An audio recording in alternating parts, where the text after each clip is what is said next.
ثم إن أبحاثي بجامعة شيكاغو يا مولاي تدور حول تاريخ الفكر المغربي، لأني وإن كنت أمريكيا في الأصل فإني أعتز بهويتي المغربية قبل كل شيء، فقد نشأت في مملكتكم الشريفة أدام الله عزها، وتتلمذت في مدارسها، وتشبعت من منابعها الروحية، وكفاني بهذا الانتماء شرفا وفخرا. اسمي يوسف، أمريكي الأصل، مغربي المنشأ، مصري المسقط، أشعري العقيدة، مالكي المذهب، كركري الطريق إلى الله تعالى بفضله ومنه وكرمه.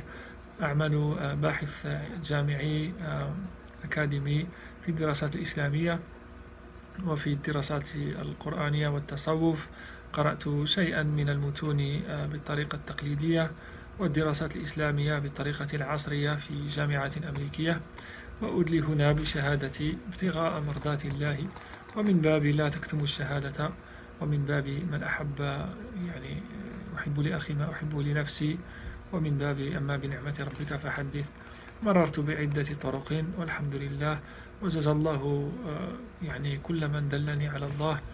وأول مرة تعرفت على الطريقة رأيت صورة للفقراء في سياحة مع الشيخ يرتدون المرقعة، ولفتت المرقعة انتباهي لأنها وسيلة تربوية انقرضت في الطرق الصوفية عموما، فاشتقت للقراءة أو أردت أن أتطلع على كتب الشيخ. فلما قرأت تعريفه للخلوة أدركت أن كلامه صادر من مشكاة كبار أولياء الله ومن نور سيدنا محمد صلى الله عليه وسلم، يقول فيها: الخلوة لزوم قبل الحياة للتجرد من الحس والسفر إلى عالم المعنى بزاد الاسم مع الانقطاع الكلي للدخول إلى القلب ومجالسة الرب حتى ينكشف الغطاء ويتحدد البصر من معدن القدم.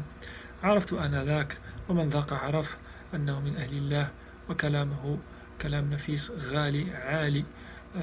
لو كنت يعني من يعرف تراثه ويطلع في كتب أهل الله وفي الدين وفي كتب السنة وكتب أهل الصفة إلى غير ذلك ويسمع كلام هذا الولي يعرف ويفهم مباشرة أنه صادر من قلب زكي عال جدا. فاستخرت الله تعالى ثم شددت الرحال إلى العروي، مدينة صغيرة في المغرب ظهر فيها هذا الولي الصالح الكبير صاحب علم النقطة، العروة الوثقى ما شاء الله. خفت أن أموت قبل الوصول، ومن يؤمن بالله فقد استمسك بالعروة الوثقى لا انفصام لها. الحمد لله وصلت، ووجدت فقراء من مختلف القارات، منهم من تجرد ومنهم من باع نفسه لله. ما قرأته في كتب الطبقات وجدته هناك. هذه هي الصراحة، فقراء لا يلتفتون إلا إلى نور الله، وهمهم نور الله وغايتهم، وهذا هو الفقير الكركري. مدرسة سنة، مدرسة ذكر متواصل، مدرسة ليلية. قال لي الشيخ عندما وصلت تفرس في وقال لي: درست في مدرسة ليلية تفتح أبوابها في الثلث الأخير من الليل، وندرس أستغفر الله العظيم. وما درست أنت؟ هل تقرأ النصوص بروحك؟ هل تعلمت هذه القراءة العالية أم تقرأ بنفسك السفلية؟ فعرفت حينئذ أني يعني مدعي، عندي علم المعرفة، أما حقيقة المعرفة أنا بعيد عنها كل البعد. ويا لحلاوة الخروج من الجهل المركب إلى الجهل البسيط، من حالة تجهل فيها جهلك إلى حالة تعرف أنك جاهل وبعيد. هذا هو عين النعمة.